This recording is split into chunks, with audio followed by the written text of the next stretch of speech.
Senhor Deus, eis aqui a tua palavra, nesse dia tão especial para nós e para ti também.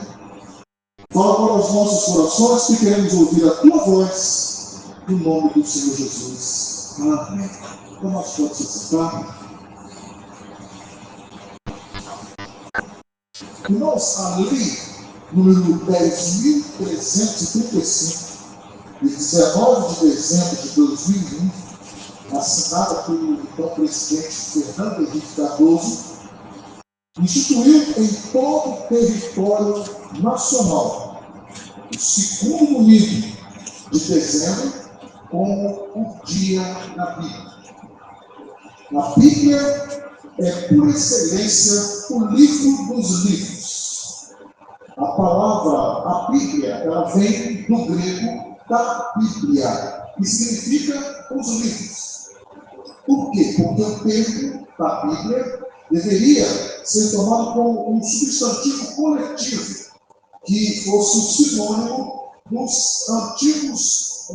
das antigas escrituras. Vários livros sendo juntados num só, da Bíblia. Esses livros eles foram unificados e eles eram lidos nas sinagogas, nas igrejas, nos templos, nas reuniões.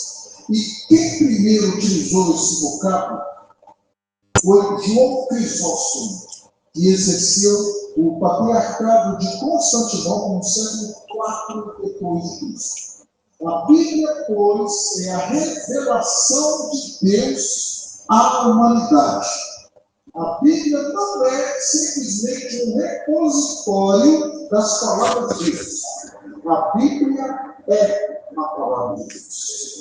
O texto sagrado de Apocalipse, capítulo 1, versículo 3, ele diz: bem-aventurado aquele que lê e os que ouvem as palavras desta profecia e guardam as coisas que nelas estão escritas, porque o tempo está próximo. Olha só nesse versículo nós podemos sair daqui e encerrar o culto e embora. Por quê? Porque nós ouvimos essa palavra. Nós somos bem-aventurados, não só por hoje, mas por todo o tempo das nossas vidas nós temos ouvido a palavra. Só que nós só ouvimos. Bem-aventurados os que ouvem, os que leem as palavras e guardam as palavras dessa profecia. Ler a Bíblia é um dever, uma obrigação, cumprir uma ordem, dar bom testemunho, alimentar a alma. A Bíblia constitui o livro mais importante que existe na face da terra. Os homens mais sábios e mais nobres que existiram deram testemunho da importância e da veracidade das palavras desta Escritura.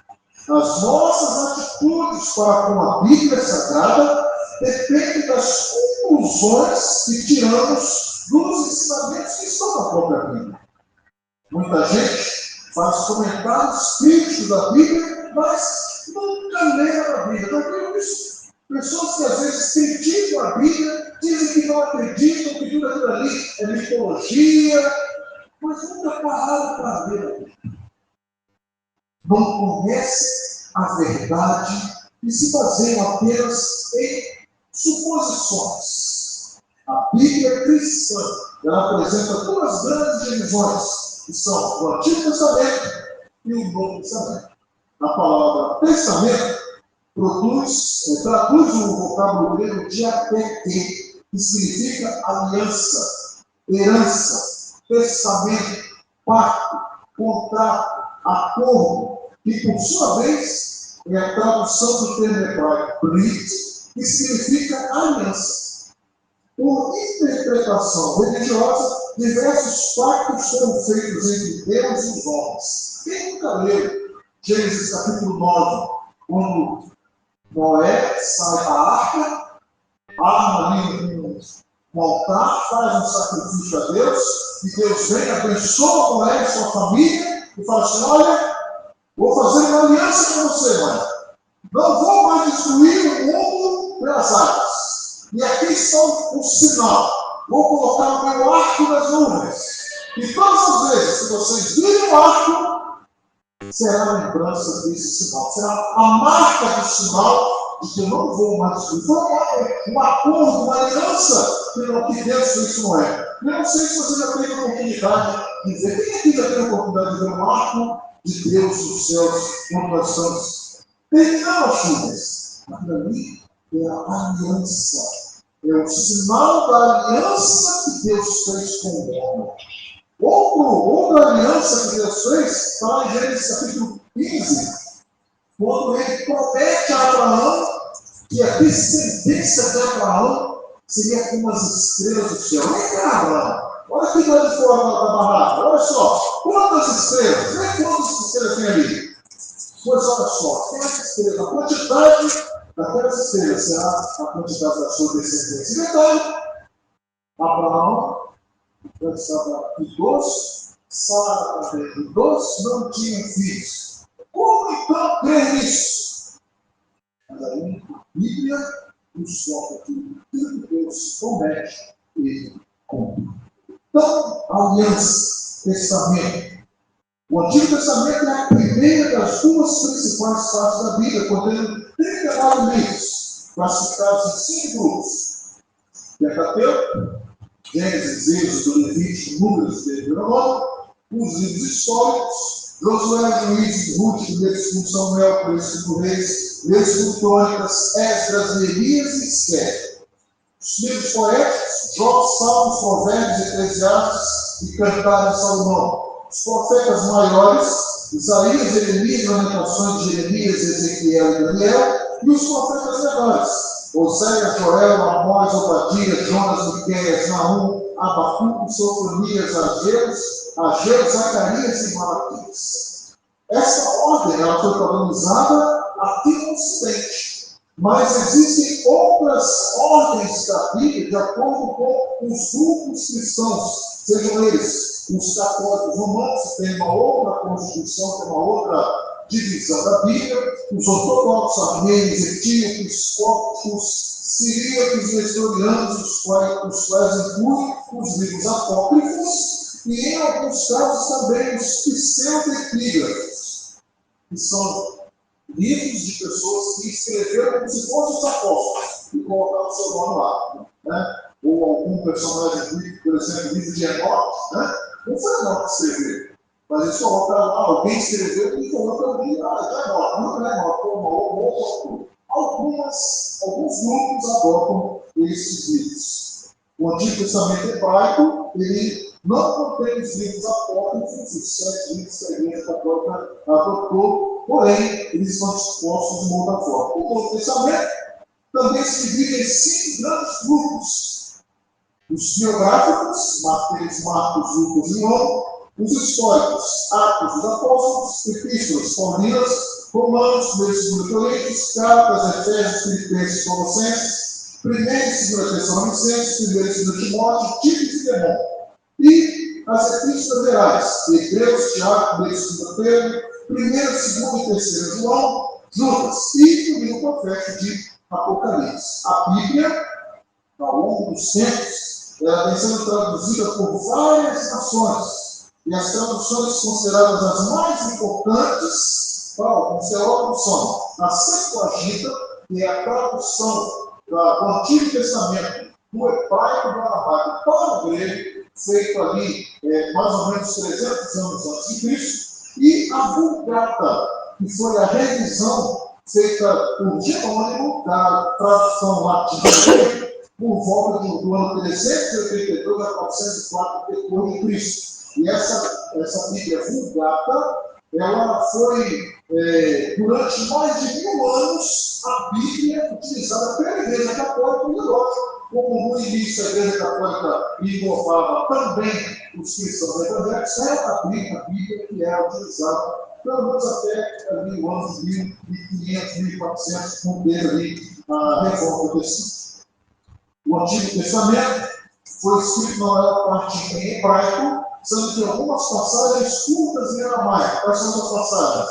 Gênesis 31, 47, Jeremias 10, 11, Daniel 2, 4, até o capítulo 7, 28. E Esdras, capítulo 4, 8, até o capítulo 6, 18, e também capítulo 7, 12 a 26. O Novo Testamento foi escrito em grego, embora os seus escritores sejam da língua de Deus. Entretanto, esses originais dos escritores judeus, eles foram perdidos. E aí, nós não temos como comprovar que o Novo Testamento foi escrito em hebraico ou aramaico. Mas nós temos palavras no Novo Testamento que são de origem exclusivamente hebraica ou aramaica. Que palavras são essas? Amém, aleluia, efatá, talita cumi, tetelestai, maranata. Todas as palavras que são hebraicas, não são palavras gregas, mas elas foram preservadas no texto grego. E por detrás, por baixo, pela frente, em cima, embaixo da Bíblia, está quem? Está o nosso Deus. O Deus da Bíblia. E a Bíblia, como já foi dito, ela é a revelação escrita de Deus acerca da sua vontade para os homens. O seu tema central é a salvação mediante Jesus Cristo. Esse que eu escolhi aqui, ele faz parte da introdução da disciplina Bibliologia, que é a disciplina dos seminários que estuda a Bíblia. Estuda a origem da Bíblia, sobre os originais, como surgiu, o que tem, na Bíblia. Então, esse texto aqui foi um extrato que eu tirei, recorte, que eu tirei dessa apostila. Agora,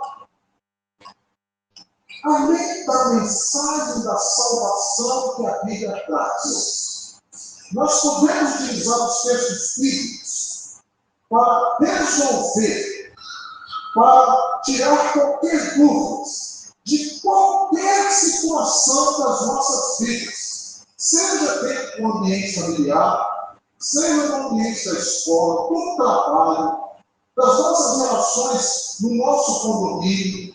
Em qualquer situação, nós temos na Bíblia argumentos para aplicar, além, é lógico, da pregação da palavra de Deus. A pregação da salvação que é oferecida a Deus para o homem. Lá em Jeremias, no capítulo 17, versículo 9, nós lemos: enganoso é o coração, mais do que todas as coisas, e desesperadamente corrupto. Quem o conhecerá? E em Romanos, capítulo 3, versículos 10 a 18, diz assim: como está escrito, não há um justo sequer, não há quem entenda, não há quem busque a Deus. Todos se extraviaram, a uma se fizeram muitos, não há quem faça o bem, não há nenhum sequer. A garganta deles é sepulcro aberto, com a língua urda em engano, veneno de víbora está nos seus lábios.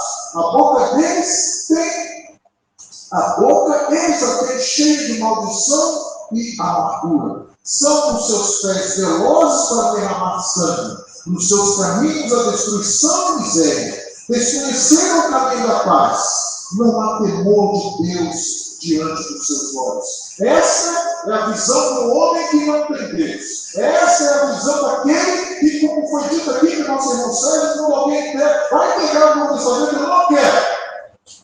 Mas se chamar para fazer uma coisa errada, ele vai lá comigo. Se alguém convidar para fazer qualquer situação pelo contrário à vontade de Deus, ele vai. Porque ele não tem no seu coração o desejo de adorar a Deus. E nós temos a Bíblia como desejo do coração de Deus para o homem, porque o coração do homem, se fosse criar, fazer alguma coisa parecida com a Bíblia, ele está contaminado pelo coração do homem. E o coração do homem sem Deus é exatamente isso.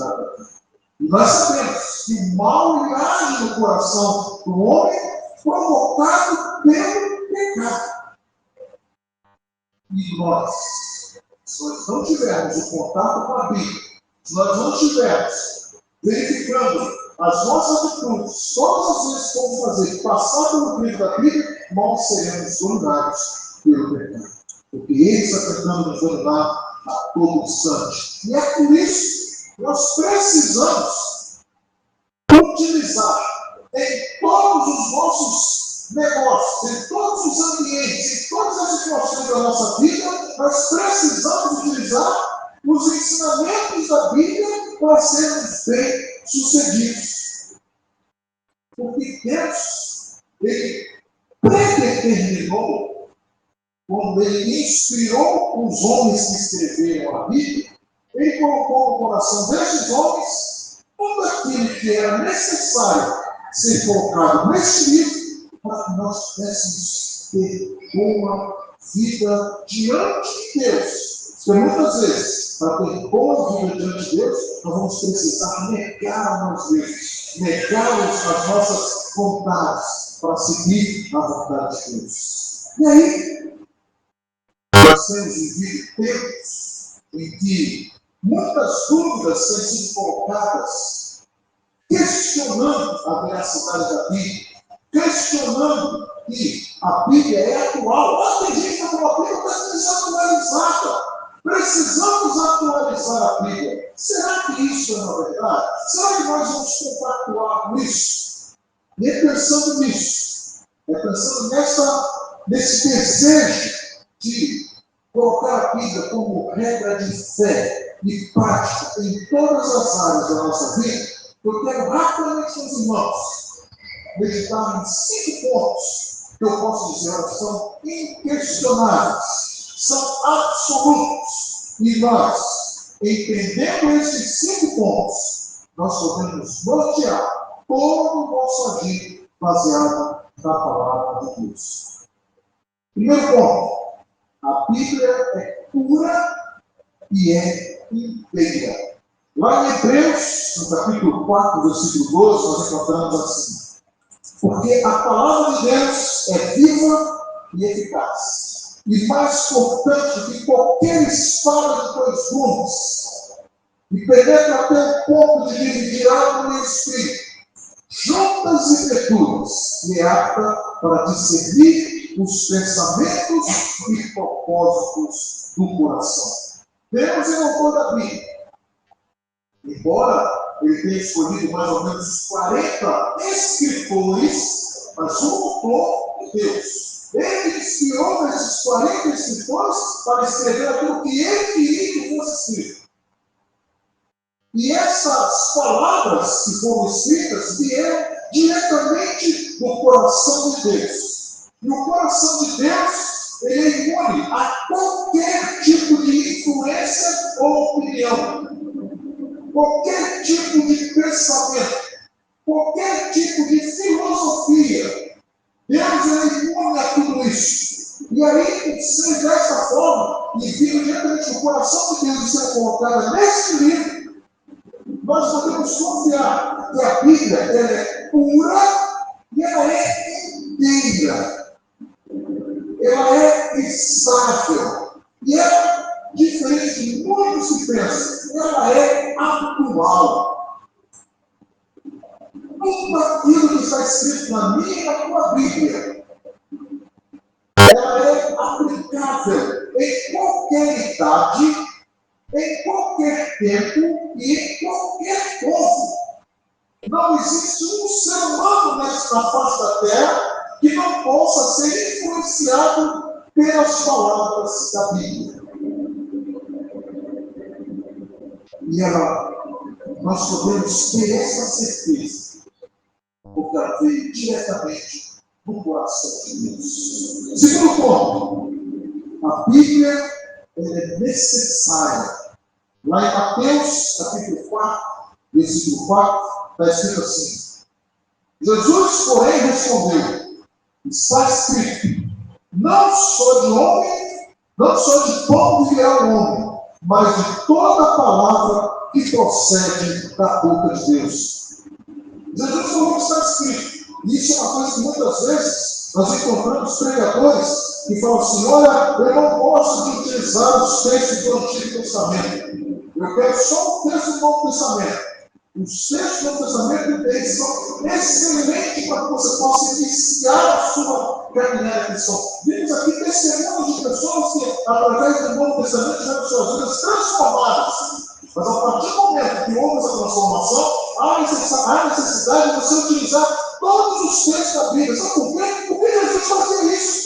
Olha só, eles estão usando aqui o texto de Deuteronômio, capítulo 8, versículo 3. Se você tiver a oportunidade de abrir, abra aí o Deuteronômio, capítulo 8, versículo 3, porque é Jesus, na sua pregação, utilizando a Bíblia, que tinha na época de Jesus, que era a Septuaginta, e ele utilizando o Antigo Testamento. Olha só que coisa, Jesus usa o Antigo Testamento para pregar. E tem pregador hoje que não quer usar o Antigo Testamento, quer usar só o Novo Testamento. Olha só o texto de Deuteronômio, capítulo 8, versículo 3.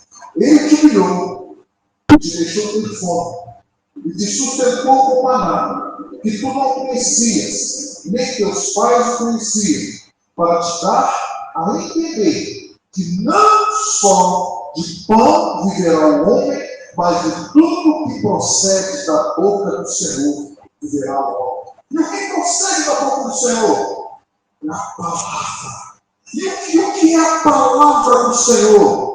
É aquilo que está escrito aqui. Mas antes dela ser escrita, ela foi proferida por homens, por mulheres e principalmente pelo próprio Cristo, que veio para ser a palavra viva e andar entre nós. Então, a palavra de Deus é necessária. Da mesma forma que Jesus falou, nós precisamos de pão para o nosso corpo físico. E precisamos da palavra para o nosso espírito e para a nossa alma.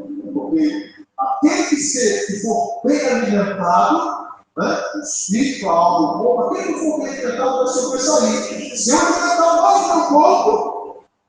o meu corpo vai sobrepujar o espírito. Se eu alimentar mais o meu espírito vai dominar o meu corpo. Ponto número 3. A Bíblia é superior.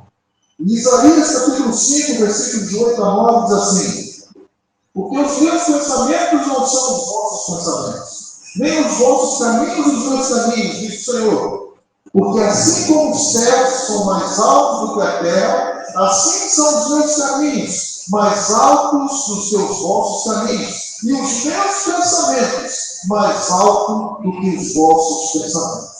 Nós já vimos um texto anterior que dizia que o coração do homem é enganoso. Por quê? Porque o homem, ele confia na sua sabedoria, ele confia nos seus diplomas, ele confia na sua experiência, ele confia naquilo que ele conquistou. A filosofia humana tem a tendência de edificar o homem. E aquilo que exalta o homem, não exalta a Deus. E se não exalta a Deus, não é de Deus. E aquilo que não é de Deus, não é compatível para estar presente na vida daquele que é de Deus. Então, nós podemos fazer da Bíblia a nossa regra de fé, porque ela é superior a qualquer tipo de ideologia, a qualquer tipo de pensamento, porque ela saiu diretamente do pensamento de Deus, ela saiu diretamente do trono de Deus para as nossas vidas. Provérbios capítulo 28, versículo 26, assim: o que confia no seu próprio coração é insensato, mas o que anda em sabedoria será salvo.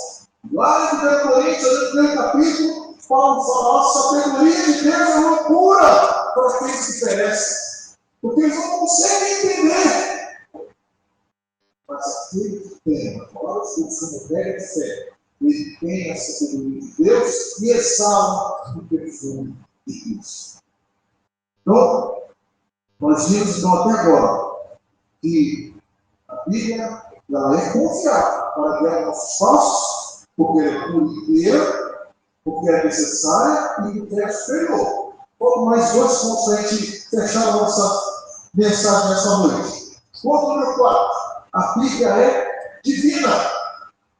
2 Pedro, capítulo 1, versículo 20 e 21 diz assim: sabendo primeiramente isso, que nenhuma profecia da Escritura provém de particular ilustração, porque nunca, jamais, qualquer profecia foi dada por vontade humana. Entretanto, homens santos falaram da parte de Deus, movidos pelo Espírito Santo. A Bíblia, ela vem pela vontade de Deus em se revelar ao homem. E a vontade de Deus não pode ser frustrada.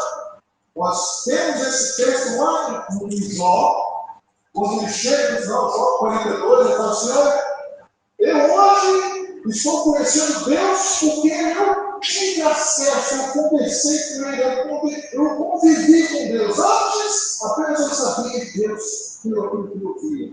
E hoje eu tenho certeza, por aquilo que eu ouvia, hoje eu tenho certeza. Nem os planos de Deus podem ser frustrados. Nós temos a nossa vontade. Cada um de nós aqui tem a sua vontade.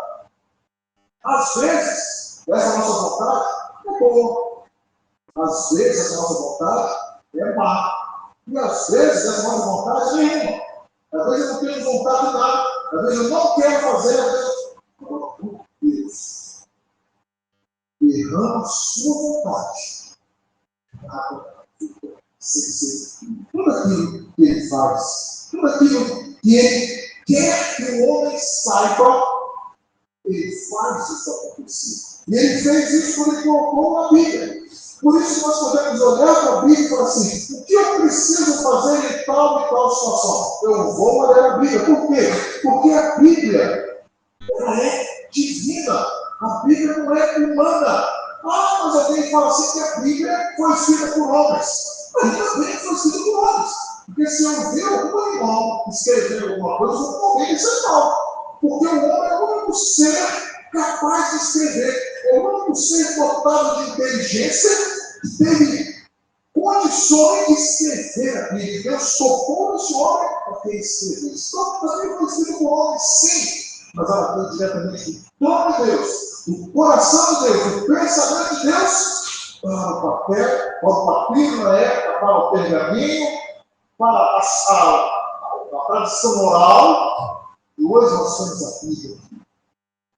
Papel, celular, a televisão, qualquer lugar que você olhar, você tem acesso à palavra de Deus. Então a Bíblia é divina. E tudo que o homem precisa saber foi revelado divinamente para ele. O que é certo, o que é errado, em todos os assuntos. E por último, ponto número 5, por que eu posso confiar na Bíblia? Porque a Bíblia é a verdade. João 17, Jesus fala assim: santifica-os na verdade. A tua palavra é a verdade. Quando nós aplicamos os princípios bíblicos de forma correta, os resultados já são previstos. Olha só que maravilha! Às vezes, a gente faz um contato com a pessoa, faz um acordo, e você tem dúvidas se aquilo vai dar certo. Depende de ele cumprir a parte dele, depende de eu cumprir a minha parte, e ele fica um olhando para o outro, será que vai dar certo?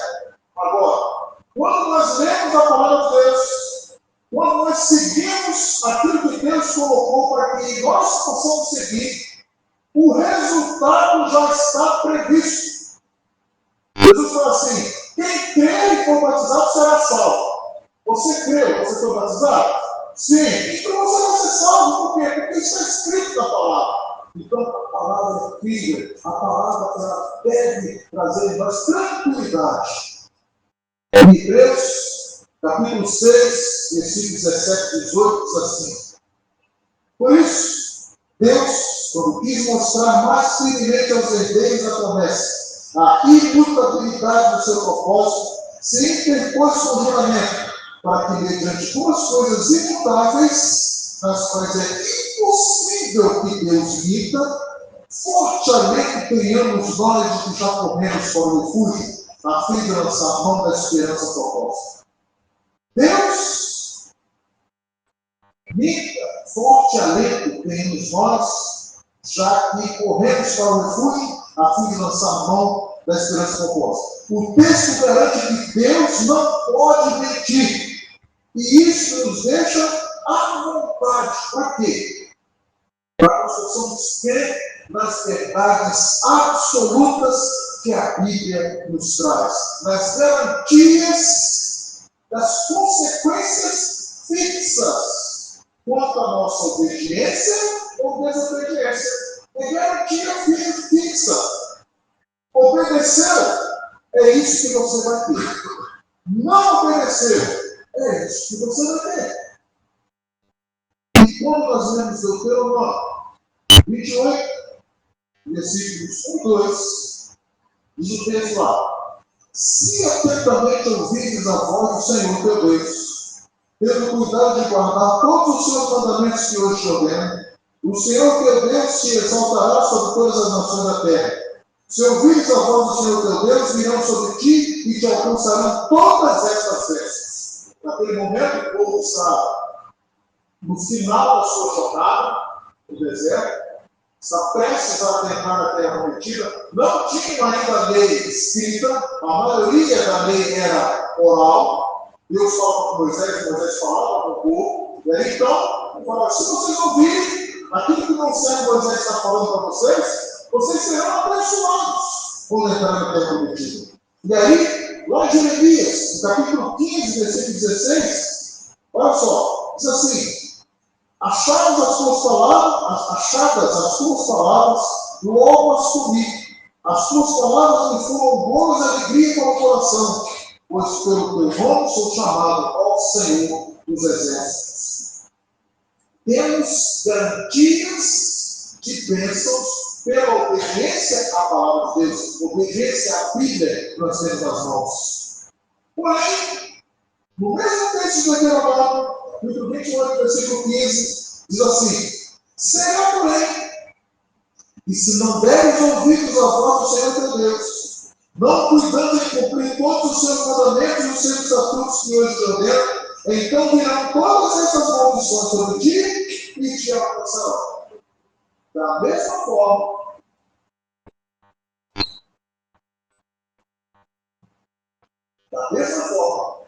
a obediência traz bênção, a desobediência traz maldição.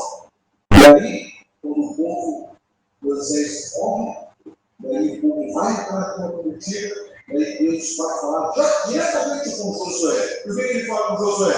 Josué 1:8. Não cesse, Josué, de falar este livro da lei. Antes, medita nele dia e noite, para que tenhas cuidado de fazer seguir tudo quanto nele está escrito. Então, farás prosperar o teu caminho e serás bem-sucedido. Temos também essa mesma garantia que Deus deu para Josué. E se nós olharmos o livro de Josué, vamos ver que ele foi bem-sucedido em quase todas as batalhas. As batalhas que Josué não foram bem-sucedidas, por quê? Porque ele não seguiu as palavras, porque ele não deu ouvidos a que a palavra de Deus está falando. Então, se nós queremos ter sucesso nos nossos empreendimentos, sejam eles quais forem, nesse dia da Bíblia, nós precisamos ouvir aquilo que a palavra de Deus nos traz. E, quando o meu povo recebeu de Moisés essas orientações, vindas diretamente de Deus, o povo falou: amém. Serão abençoados na sua casa, sua esposa, etc, etc. Amém. Serão abençoados aquilo que você plantar, etc. O povo respondia: amém. Mas aí quando chegam nas maldições, o que aconteceu? Vai acontecer isso, nós vamos perder isso, vamos perder isso. O que o povo falou? Amém ou amém? Amém. Por quê? Porque ele sabia o Deus que ele estava servindo. E a palavra amém, um dos seus significados é exatamente esse. As 3 palavras em hebraico significam: Deus é rei fiel. Rei fiel para quê? Para cumprir tudo aquilo que ele prometeu. E aí, meus amados, para nós concluirmos a nossa mensagem de hoje, Não existe meio termo naquilo que a Bíblia ensina.